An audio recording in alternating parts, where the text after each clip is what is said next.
wounded, spiritual, empathetic, or misunderstood. And that's exactly how the playbook works. If you've lived this, and you know this video is already describing something personal, pause right now and comment, "I see it now," because seeing it is the beginning of a freedom. Why this playbook is so hard to spot. Most people only recognize narcissism when it's loud. Grandiosity, overt dominance. But female narcissism often operates covertly.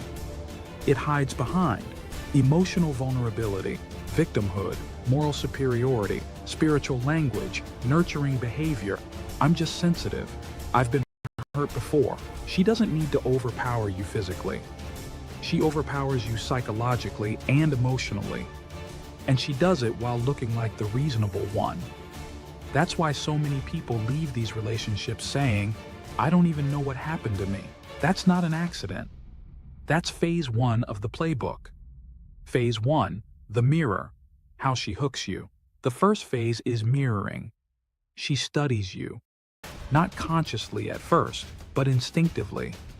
She notices what makes you feel seen, what wounds you carry, what you're proud of, what you're ashamed of, what you long for, what you're missing, and then she becomes it.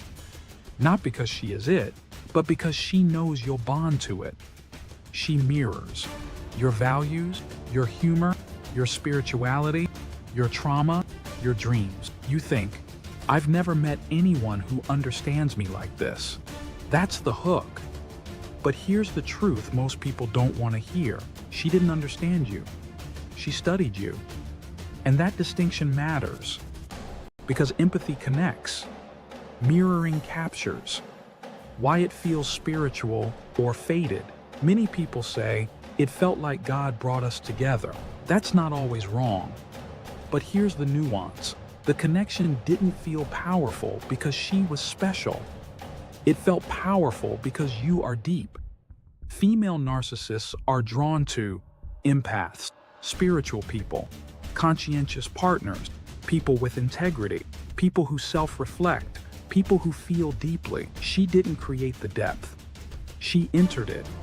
And once she enters it, she anchors herself to your emotional world. That's why leaving later feels like losing a part of yourself.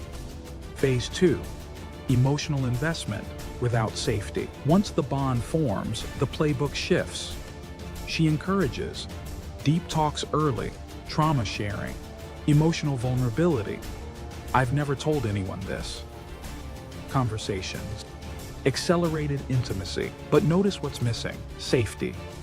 There's intensity, but no consistency. Closeness, but no accountability. Vulnerability, but no repair. She wants access to your inner world without responsibility for how she impacts it. That's not intimacy. That's extraction. The push-pull mechanism. This is where many people get trapped. She alternates between warmth and withdrawal, affection and coldness, validation and criticism, availability and absence. This creates a trauma bond. Your nervous system starts to associate anxiety with love, relief with reconciliation, distance with danger. You start chasing regulation, not connection. And she learns that she doesn't need to be kind to keep you. She just needs to be unpredictable. Phase 3. Subtle devaluation. Death by 1,000 cuts. Unlike overt narcissists, she rarely insults you directly. She uses UI, tone, by timing, comparison, jokes, withholding, disappointment, moral framing. Examples. "I just expected more emotional maturity from you. I guess I'm just more self-aware than you. You're taking this too personally. I can't carry your emotions. You're projecting." Notice the pattern. You're always the problem, but she's never the aggressor. And because she frames it as growth, you question yourself instead of her behavior. That's intentional. How she rewrites reality. This is where gaslighting begins. Not dramatic lies, but subtle distortions. She minimizes what she did, emphasizes your reaction, changes context, reframes events, claims misunderstanding. You start asking, did that really happen the way I remember? That's the goal. When someone controls the narrative, they control the power. Phase 4. Moral superiority and victim positioning. Here's a critical part of the playbook. She positions herself as the more evolved one, the wounded one, the emotionally intelligent one, the one who tries, the one who's done the work. This allows her to avoid accountability, justify cruelty, shame your boundaries, control the moral high ground. If you confront her, she becomes the victim. If you pull away, she becomes abandoned. If you set boundaries, she becomes hurt. You are always cast as the aggressor, even when you're just trying to survive the relationship. Why you feel guilty? Leaving. One of the most devastating effects of this playbook is guilt. Not because you did something wrong, but because she trained you to associate her pain with your responsibility, her emotions with your duty, her reactions with your behavior. So when you leave, you don't feel relief first. You feel guilt, doubt, anxiety, fear, responsibility. That doesn't mean you made the wrong choice. It means the conditioning worked. The spiritual confusion. For spiritually minded people, this dynamic cuts even deeper. Because you were taught to be patient, to forgive, to endure, to love sacrificially, to turn the other cheek. But here's the part rarely taught. Discernment is also spiritual. Jesus did not entrust himself to everyone. He walked away from people who refused truth. He confronted manipulation. He honored boundaries. Love without wisdom becomes self-abandonment. And self-abandonment is not holy. Why she reacts strongly when you pull away. When you begin to detach, something changes. She may become suddenly affectionate, apologize vaguely, claim insight, promise change, accuse you of cruelty, paint you as cold. This is not awakening. This is supply threat. You are no longer regulating her emotional world, and she feels it. The core truth of the playbook. Here it is, plain and simple. The female narcissist does not bond to who you are. She bonds to what you provide. When provision stops, emotionally, psychologically, spiritually, the relationship destabilizes. That's why boundaries feel like betrayal to her. They interrupt access. A grounding pause. If this is resonating, and you're real, that sentence alone can release years of self-doubt. If this video is helping you put pieces together, comment. This explains so much. Control, punishment, and the silent power game. By the time you reach this phase, something subtle but irreversible has happened. You are no longer relating as equals. You are responding, adjusting, managing, anticipating, and explaining, while she is observing, evaluating, withholding, and positioning. This is the middle game of the playbook, and it's where most people lose themselves. Phase 5. Control without commands. One of the biggest myths about narcissistic control is that it looks forceful. With female narcissists, it rarely is. She doesn't say, do this. She makes it emotionally unsafe not to. Control shows up as emotional withdrawal, disappointment, silence, mood shifts, subtle disapproval, distance that feels like punishment. You learn, without being told, that certain behaviors upset her, drain her, trigger her, aren't healthy. So you adjust. Not because you agree, but because you want peace. And that's the trap. Peace becomes conditional on your compliance. How she trains you, emotionally. This is conditioning, not coincidence. When you express a need, she withdraws. Set a boundary, she becomes cold. Disagree, she reframes you as unsafe. Ask for clarity, she accuses you of pressure. Your nervous system learns connection requires self-erasure, so you stop bringing things up. You stop asking questions. You stop trusting your instincts. You stop naming discomfort. You don't feel dominated. You feel careful. That's how control works. Phase 6, emotional punishment. Disguised as self-care. Here's where the playbook gets especially deceptive. She frames punishment as needing space, protecting her peace, not having the emotional capacity, doing her inner work, setting boundaries. But notice the pattern. Her space only appears when you need something. Her overwhelm only activates when she's accountable. Her healing never includes repair. This is not self-care. This is avoidance with moral cover. And because it sounds healthy, you question yourself instead of the behavior. Why you feel like you're always failing. In this phase, the standards quietly shift. What once pleased her now disappoints her. What once felt enough now feels insufficient. What once connected you now irritates her. But the rules are never stated clearly. That's intentional. Unclear rules keep you chasing approval. You start asking, what did I do wrong? How can I say this better? How do I avoid triggering her? Why am I always missing something? Because clarity would give you power. Confusion keeps it with her. Phase 7, withholding as currency. Female narcissists are experts at withholding. Not just affection, but warmth, attention, presence, validation, responsiveness. And withholding is always framed as reasonable. She doesn't yell. She doesn't threaten.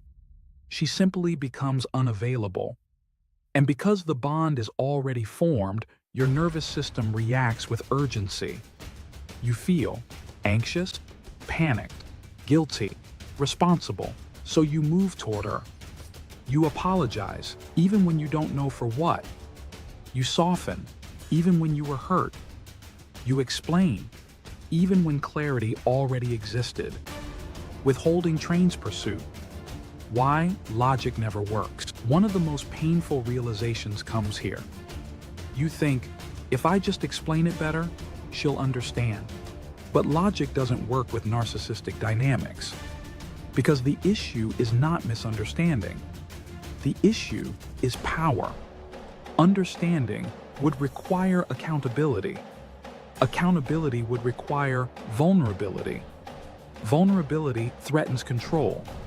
So the conversation always circles back to your tone, your timing, your reaction, your sensitivity, never her behavior. And you leave the conversation more confused than when you entered. That's not resolution. That's erosion. Phase 8, empathy as leverage. This is where empathic people get trapped the deepest. She knows you care. She knows you reflect. She knows you feel responsibility. She knows you don't want to hurt anyone.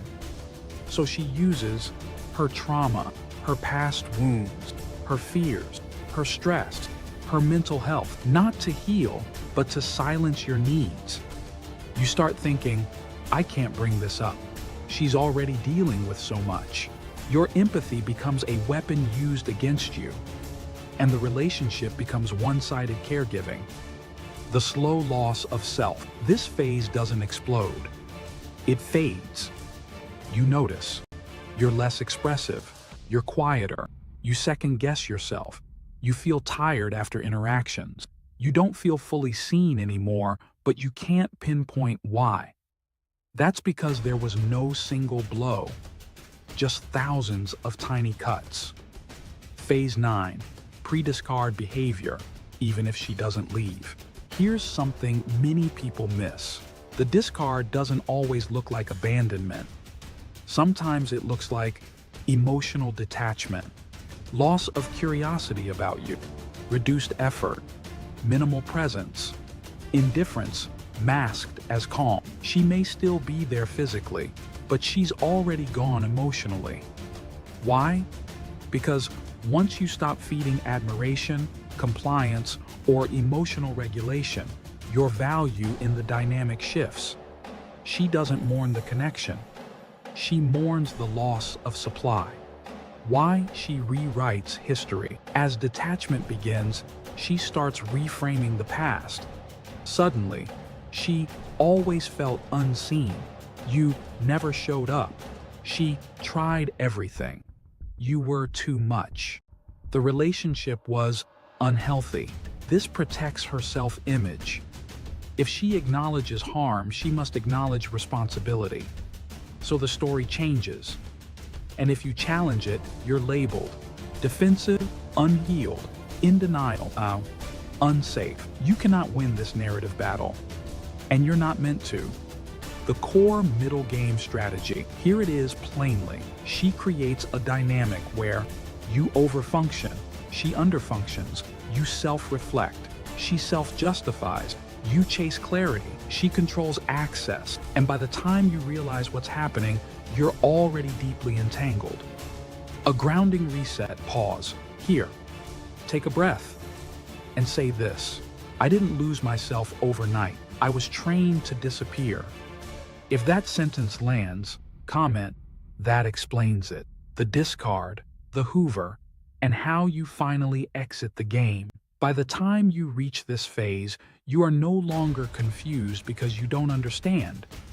You're confused because you understand too much, and you're trying to reconcile reality with the version of the relationship you hoped was real. This is where the playbook becomes most painful. And paradoxically, this is where your freedom begins. Phase 10. The discard. It's not always obvious. When people hear discard, they imagine a dramatic ending. But with female narcissists, the discard is often quiet.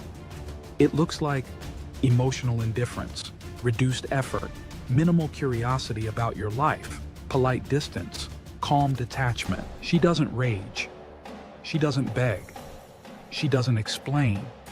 She simply stops investing. Why? Because the dynamic no longer serves her. You are no longer regulating her emotions. You are no longer chasing approval. You are no longer pliable. And once control fades, interest fades with it. This is why the discard hurts so deeply, because it happens after you've already given everything. Why the discard feels so dehumanizing. Here's the truth most people struggle to accept. She does not process the end of the relationship the way you do. You grieve connection. She recalculates access. You feel loss. She feels inconvenience. That doesn't mean she never felt anything. It means she never bonded in the same way. And realizing that is devastating, but necessary. Because it breaks the illusion that you just didn't try hard enough. Phase 11, hoovering. Why she comes back. Here's where many people get pulled back in. Just when you start to heal, just when you feel clarity, just when your nervous system begins to calm, she resurfaces. Sometimes gently, sometimes nostalgically, sometimes accidentally, sometimes through friends, memories, or timing. This is called hoovering, and it is not love. It is a supply check. She is testing. Do I still have access? Do I still matter? Can I still pull an emotional response? Am I still relevant in their inner world? And the moment you respond emotionally, the playbook restarts. Why she feels the shift before you do this is critical. She often senses your detachment before you consciously recognize it. Because she was never bonded to love, she was bonded to emotional leverage. When restless, she feels unseen. She feels destabilized. She feels the loss of control, so she reaches out, not to reconnect, but to re-anchor. This is why silence is so powerful. Not as punishment, but as closure. Phase 12. Why silence breaks the playbook. Silence does what logic never could. Silence removes emotional fuel, ends narrative control, stops reenactment, forces reality. She cannot manipulate what does not respond. She cannot control what no longer engages. And this is why silence feels so uncomfortable at first, because you were trained to soothe, explain, and fix. But silence is not cruelty.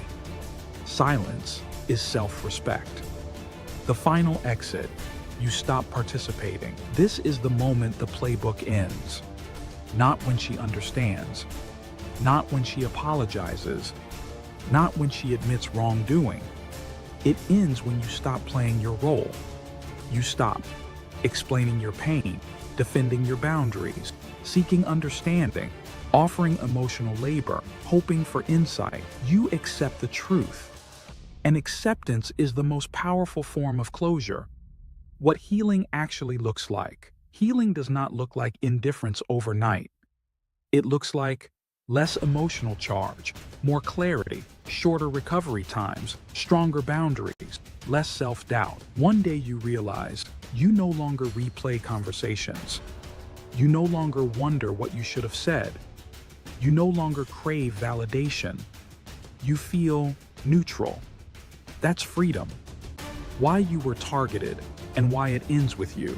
You were not targeted because you were weak. You were targeted because you had depth, empathy, integrity, emotional intelligence, spiritual grounding, capacity for intimacy. Those qualities didn't disappear. They were just misused. Now they're guarded. And guarded does not mean closed. It means discernment replaced availability. The final truth about the female narcissist playbook. Here it is, without softness. She never won, she extracted. And extraction always collapses because it requires a giver to survive. And you are no longer giving yourself away. Final declaration. Pause here. Take a breath and say this, slowly, intentionally. I see the pattern. I release the role I was trained to play. I no longer carry responsibility for someone else's dysfunction. I choose clarity over chaos. I choose peace over familiarity. I am done participating. If you feel grounded, not emotional, not activated, but grounded, comment, I'm done participating. Closing words. You were not foolish. You were not blind. You were not weak. You were conditioned. And now you're awake. This is not bitterness. This is discernment. This is not anger. This is authority. And the moment you stop playing the game, the playbook has no power.